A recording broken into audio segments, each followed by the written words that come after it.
बच्चों उम्मीद करते हैं आप सबसे कि आप लोग बहुत ही अच्छे होंगे और ईमानदारी से आप लोग तैयारी कर रहे होंगे class 10th Bihar board examination का। तो हम लोग जो है नंबर सिस्टम में कह रहे हैं कि नंबर सिस्टम क्या, सॉरी, पहला चैप्टर जो था रियल नंबर और सेकेंड चैप्टर जो है क्लास 10th में पॉलिनोमियल, ये दोनों पढ़ चुके हैं हम लोग। ठीक है, तो आज हम लोग थर्ड चैप्टर पे बात करेंगे। चैप्टर नंबर 3 है pair of linear equation in two variables. ठीक है, तो पढ़ते हैं आज। और आप लोग 9th क्लास में पढ़े होंगे, केवल लीनियर इक्वेशन पढ़े होंगे, पेयर नहीं पढ़े होंगे। ठीक है, लीनियर इक्वेशन इनटू वेरिएबल पढ़े होंगे, पेयर नहीं पढ़ेंगे उसका। ठीक है, तो आज पढ़ते हैं एक्सरसाइज 3.1 का इंट्रोडक्शन और समझेंगे कि होता क्या है pair of linear equations into variable, जो कि क्लास 10th के एनसीईआरटी मैथ से लिया गया है। और आप लोग का एग्जाम भी होने वाला है बिहार बोर्ड का, तो उम्मीद करते हैं कि एग्जामिनेशन की बहुत अच्छे तरीके से तैयारी भी कर रहे होंगे। तो करिए, मजा आएगा करके। और बात करते हैं अब देखिए पेयर मतलब क्या होता है। तो पेयर मतलब होता है जोड़ा और लीनियर मतलब होता है रैखिक। रैखिक इक्वेशन मतलब जानते ही हैं समीकरण, और जोड़ा को हम लोग युग्म भी बोलते हैं, गणित की भाषा में युग्म भी बोलते हैं, युग्म।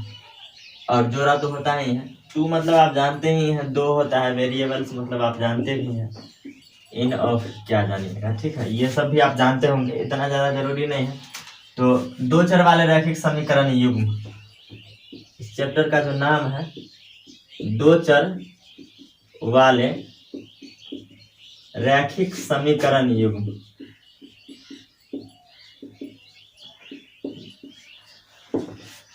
दो चर होना चाहिए। चर क्या होता है? जिसका मान जो है बदलते ही रहता है। ठीक है, वेरिएबल्स उसी को कहते हैं।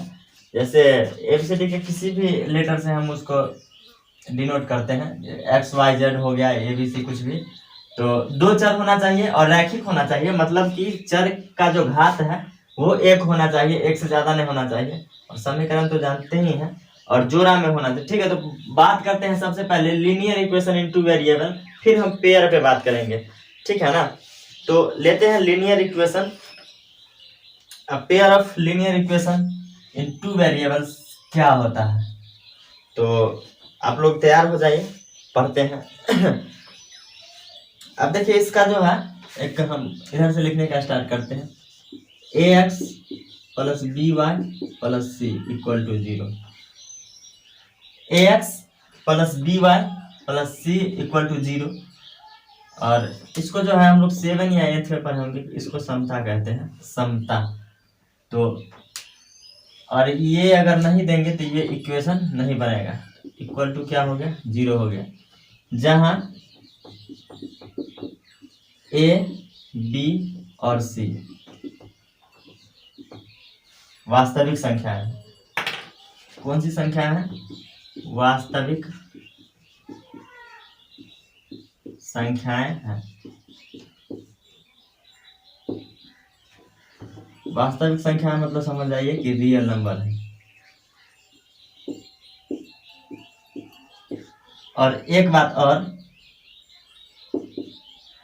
पहला पॉइंट था ये, और सेकंड नंबर पॉइंट जो होगा ए और बी दोनों एक साथ शून्य नहीं होने चाहिए, शून्य नहीं होना चाहिए। ए और बी जो होगा दोनों एक साथ शून्य नहीं होना चाहिए। इस समीकरण में ax plus B Y plus C equal to 0 में ए और बी का जो वैल्यू है दोनों एक साथ कभी भी शून्य नहीं हो सकता। हाँ, कभी ऐसा हो सकता है कि कभी a 0 है तो b 0 नहीं है, और कभी b 0 है तो कभी a 0 नहीं, लेकिन दोनों अगर 0 हो जाएगा तो ये स्टेटमेंट गलत हो जाएगा। और इसको हम गणित की भाषा में कहते हैं, गणित की भाषा में हम लोग इसको ऐसे समझते हैं कि a स्क्वायर और plus B square equal to not 0।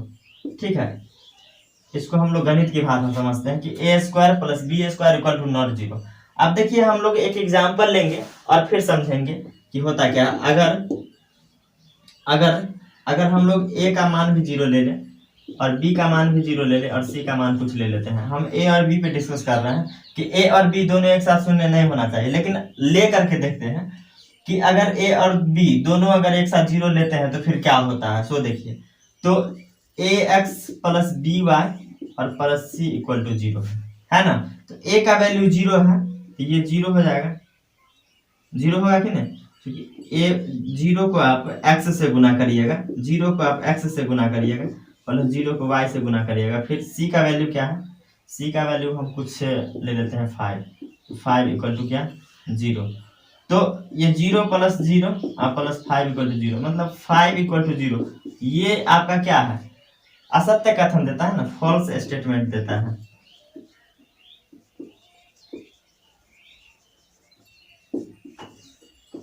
ये कौन सा स्टेटमेंट दिया, फॉल्स स्टेटमेंट दिया। इसीलिए कह रहे हैं कि ए और बी जो है दोनों एक साथ शून्य नहीं होना चाहिए, ठीक है। तो अब बात करते हैं फिर आगे क्या होगा। एग्जाम्पल में हम कुछ लेते हैं और इस समीकरण को हम बनाते हैं। तो इधर लेते हैं और आप लोग बारीकी से समझिए, क्वेश्चन को देखिए, समझिए। हम एग्जाम्पल कुछ लेना चाहते हैं कि ए इक्वल टू 2 ले लेते हैं और b इक्वल टू 3 ले लेते हैं, ठीक है। a equal to 2, b equal to 3 और c इक्वल टू क्या ले, -6 लेते हैं। तो ax plus B Y plus c equal to 0 है। तो यहाँ से बनेगा क्या कि a का वैल्यू 2 है, 2 है ना, तो ये 2x हो जाएगा और 3y और -6 इक्वल टू 0, मतलब 2x plus 3y equal to क्या हो गया, 6 हो गया। तो ये आपका एक इक्वेशन बना कि नहीं। अब कह रहा है कि इस इक्वेशन का, इस समीकरण का हल क्या होगा। 2x plus 3y equal to 6 है, सॉरी 6 है। इसका जो है सॉल्यूशन क्या होना चाहिए, सॉल्यूशन। तो सॉल्यूशन पे बात करते हैं। सॉल्यूशन का मतलब क्या होगा, सॉल्यूशन पे बात करते हैं। सॉल्यूशन का मतलब ये कि x का वैल्यू क्या होगा और y का वैल्यू क्या होगा, ठीक है। सॉल्यूशन का मतलब ये कि x का वैल्यू क्या होगा और y का वैल्यू क्या होगा। उसके बाद ये भी इसमें देखना होगा कि इक्वेशन सेटिस्फाइड होता है कि नहीं, मतलब ये कि LHS इक्वल टू RHS होता है कि नहीं, ये चीज तो भी तो देखना है। x और y का हम वो मान लेंगे जहां से हमारा LHS इक्वल टू RHS हो जाए या RHS इक्वल टू LHS हो जाए, तभी ही क्या होगा कि x और y का जो है जो भी वैल्यू आएगा वो सॉल्यूशन होगा इस इक्वेशन का, ठीक है, वरना नहीं होगा। तो हम करते क्या है कि अपने तरीके से करते क्या है कि x का वैल्यू कुछ ले लेते हैं और y का वैल्यू कुछ ले लेते हैं। फॉर एग्जाम्पल के लिए बात करते हैं, फॉर एग्जाम्पल में कुछ बात करते हैं कि x इक्वल टू अगर 0 ले ले, x इक्वल टू क्या ले 0 और y इक्वल टू 2 ले, तो क्या ये दोनों सॉल्यूशन है। तो बात करते हैं, देखिए सबसे पहले 2x plus 3y equal to 6। तो 2x 2 इंटू 0 और प्लस 3y, तो 3 इंटू क्या 2, y का वैल्यू क्या है 2, 6, ये 0 हो गया और ये 6 इक्वल टू 6, तो 6 इक्वल टू 6 हुआ कि नहीं। इसका मतलब LHS इक्वल टू RHS हुआ। हमको ये भी देखना था ना, तो LHS इक्वल टू RHS हो गया किस पे, x इक्वल टू 0 और y इक्वल टू 2 पे। इसका मतलब ये कि this is solution of this equation, ठीक है ना, मतलब ये जो सॉल्यूशन है इस इक्वेशन के लिए है, ठीक है। तो हम लोग लिख सकते हैं this is a solution of किस, हम लोग ये लिख सकते हैं कि this is a solution of क्या 2x plus 3y equal to 6। ये जो है इसका सॉल्यूशन है, x इक्वल टू 0 और y इक्वल टू 2। फिर हम बात करते हैं फिर आगे कि अगर हम x इक्वल टू क्या ले, x इक्वल टू 3 लेते हैं। फॉर एग्जाम्पल फिर से हम बात करते हैं कि x इक्वल टू अगर 3 ले और y इक्वल टू 0 ले, तो फिर क्या होगा, तो देखते हैं 2x plus 3y equal to 6। x equal to 3 है तो 2 इंटू 3 और प्लस 3 इंटू क्या 0 और इक्वल टू 6, तो 6 प्लस 0 इक्वल टू 6 और 6 equal to 0, sorry 6 equal to 6। ये जो है LHS इक्वल टू RHS हो गया, तो इसका मतलब ये भी किसका सॉल्यूशन है, 2x प्लस 3y प्लस 6 का equal to, sorry 6, 2x plus 3y equal to 6 का सॉल्यूशन है। इसका मतलब ये कि this is a solution of 2x plus 3y equal to 6। और ये सॉल्यूशन क्यों होता है, जब हम x और y का जो हम वैल्यू लेते हैं और वो वैल्यू क्या करता है कि LHS इक्वल टू RHS जो है सेटिस्फाइड कर देता है, इसीलिए वो सॉल्यूशन होता है। लेकिन अगर हम नेक्स्ट एग्जांपल लेते हैं, देखिए हम फॉर एग्जांपल के लिए बात करते हैं क्या कि x इक्वल टू हम 2 ले लेते हैं और y इक्वल टू 3 ले लेते हैं, ठीक है। तो फिर देखते हैं कि ये सॉल्यूशन है या नहीं है। तो लिखते हैं 2x plus 3y equal to क्या 6। इक्वेशन तो यही है ना, समीकरण। तो x का वैल्यू क्या है 2 है, तो 2 इंटू 2 और y का वैल्यू क्या है 3 है, तो 3 इंटू 3 इक्वल टू 6। तो 4 प्लस 9 इक्वल टू 6, मतलब 9 4 कहते 13 इक्वल टू 6। अब देखिए LHS equal to RHS satisfied हुआ नहीं हुआ, इसका मतलब ये कि this is a solution of 2x plus 3y equal to 6 जो हो नहीं है। This is not a solution of, क्या बोलेंगे, this is not a solution of किसका, तो 2x plus 3y equal to 6 का, ठीक है। तो सॉल्यूशन यही है। तो अब जो है हम बात करेंगे, आगे बात करेंगे, लेकिन मेरे पास जगह खाली ही नहीं है। तो सबसे पहले आप इस चीज को नोट कर लेंगे अगर समझ गए होंगे, फिर हम बात करते हैं आगे आप सबके साथ। अब समझते हैं, देखिए आगे बात करते हैं। तो अभी जो है हम लोग सॉल्यूशन पढ़े हैं किसका, रैखिक समीकरण का सॉल्यूशन देखे हैं कि सॉल्यूशन वही होता है जो x और y का जो भी वैल्यू होगा वो LHS इक्वल टू RHS जो है सेटिस्फाइड करेगा, ठीक है। तो देखते हैं हमारे पास जो था इक्वेशन, वो इक्वेशन क्या था, इक्वेशन था 2x plus 3y equal to 6, यही इक्वेशन था हमारे पास। और इस चीज को हम लोग ग्राफिकली समझते हैं क्या होता है।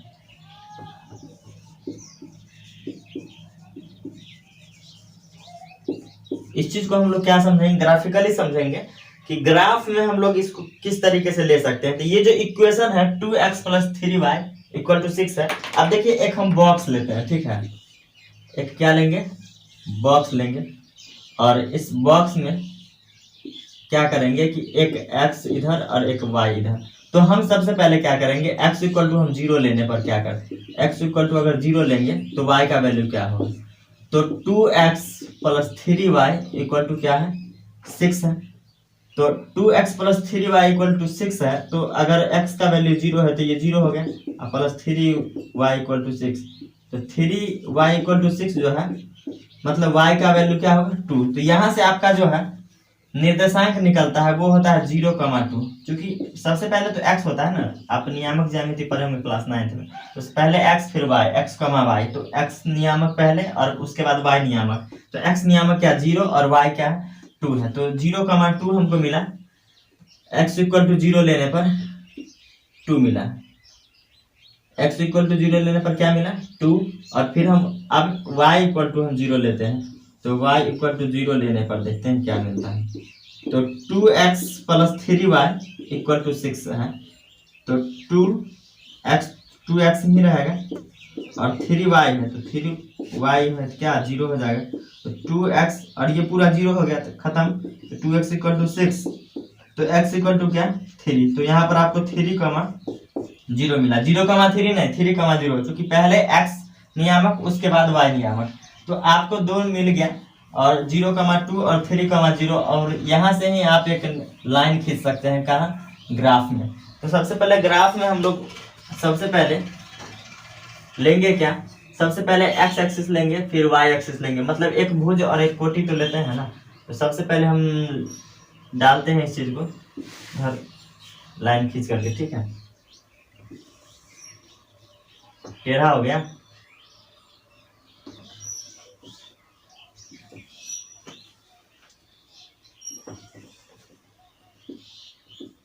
ये x है और इधर x डैश है, क्या है x डैश, टेढ़ा हो गया होगा। आप लोग जब ग्राफ में बनाएंगे ना तो फिर सही रहेगा। और ये y है और ये y डैश है, यहाँ पर जो है टेढ़ा है ही, तो आप इस चीज को, अब ये जो मूल बिंदु होता है ये क्या होता है 0,0, यहाँ 1 2 3 और कितना 4। डिस्टेंस भी सेम होना चाहिए, मेरा छोटा बड़ा थोड़ा सा डिस्टेंस लग रहा है, तो आप इस चीज पर थोड़ा सा गौर ना करेंगे, आप जो है हमारी बातों पर गौर करेंगे कि हम कहना क्या चाह रहे हैं, ठीक है। और 1 2 3 4, 1 2 3 4, इधर का माइनस का 1 आएगा, माइनस का 2 आएगा, ठीक है, माइनस का 1 माइनस का 2, और हमको जितना जरूरत है उतना ही लेंगे। तो हमको सबसे पहले मिला क्या 0,2, तो 0,2 है कहाँ पे, 0x है और 2 कहाँ है y, तो 0,2 जो है ये क्या है 0,2 है ना। फिर हमको देखना है 3,0, तो 3x वाला है तो x पे, और ये है 3,0, कहाँ लिखे, यहाँ लिखते हैं।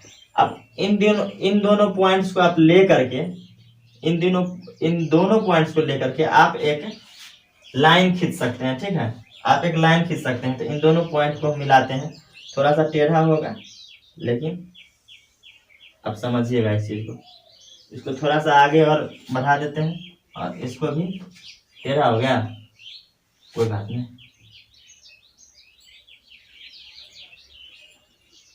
हाँ, और ये लाइन जो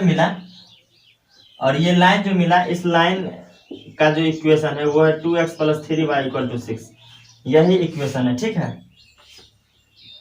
ये लाइन जो मिला इस लाइन का इक्वेशन क्या है 2x + 3y = 6। तो एक लाइन खींचने के लिए हमको सबसे पहले चाहिए क्या, 2 निर्देशांक चाहिए, ठीक है। एक 0,2 मिल गया और एक 3,0 मिल गया। अब यहाँ से देखिए, अब आपको समझना क्या है, आपको समझना यही है कि इस लाइन पर जितने भी पॉइंट्स होंगे, मतलब जितने भी बिंदु होंगे, सब इस इक्वेशन का सॉल्यूशन होगा। इस लाइन पर जितने भी बिंदु होंगे वो सब क्या होगा, इस इक्वेशन का जो है सॉल्यूशन होगा। तो इस लाइन पर देखिए एक बिंदु यहाँ पर है और एक बिंदु यहाँ पर है, दो बिंदु तो आपको स्पष्ट रूप से दिखाई दे रहा है। तो ये जो है 3,0 जो है और 0,2, ये दोनों जो है 2x + 3y का इक्वेशन, जो कि हम पहले बात कर चुके हैं, ठीक है। लेकिन अब देखिए, अब हम एक चीज पे बात करते हैं। सबसे पहले नोट लिख लेते हैं इधर, ये लिखना बहुत जरूरी है।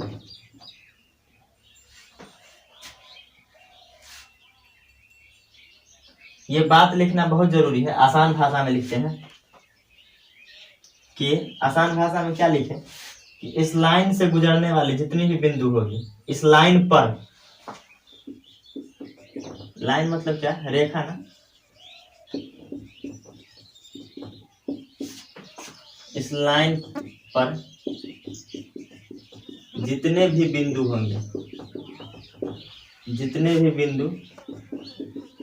होंगे, वे सभी 2x + 3y = 6 का सॉल्यूशन होगा। सॉल्यूशन मतलब हल, सॉल्यूशन होगा, ठीक है। इस लाइन पर जितने भी बिंदु होंगे, यहाँ पर जितने भी बिंदु होंगे, सब क्या होगा 2x + 3y = 6 का जो है सॉल्यूशन होगा। और दूसरा पॉइंट आपको यहाँ से निकलेगा ये कि इसका जस्ट उल्टा होगा कि जितना भी सॉल्यूशन होगा 2x + 3y = 6 का जितना भी सॉल्यूशन, जितना भी हल होगा, वे सभी इस लाइन पर होगा, ठीक है। थोड़ा सा फटी भाषा में है, थोड़ा सा इसमें शुद्ध हिंदी भी नहीं है, ठीक है। अब जैसे देखिए एक बिंदु हम लेते हैं यहाँ पर, ये देखिए,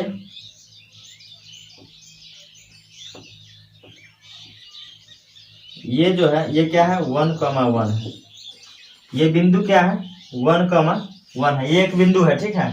1,1 जो है क्या है, बिंदु है। लेकिन इस बिंदु को देखिए, इस लाइन से तो गुजर नहीं रहा है, इस लाइन से अलग है, ठीक है। तो देखते हैं कि ये जो सॉल्यूशन, ये जो बिंदु है इसका सॉल्यूशन है या नहीं।